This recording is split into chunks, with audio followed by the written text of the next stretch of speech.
News Success Radio.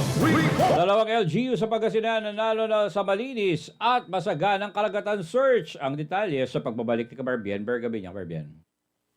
Nanalo ang dalawang lokal na pamahalaan ng Pangasinan sa malinis at masaganang karagatan o MMK, Search for the Most Outstanding Coastal Community.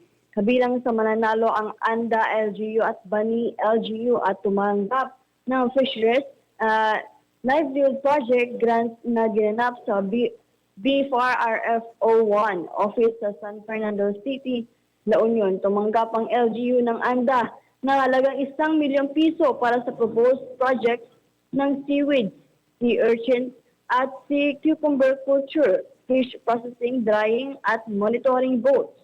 Samantala tumanggap din ang LGU ng Bani ng 1 milyong piso para sa proposed fishes projects para sa rehabilitation ng Bangrin Pavilion at View Deck. Para sa Joseph Filipinas, kumato si Vian Vergabinia, kaparte mo sa balita at Sunshine.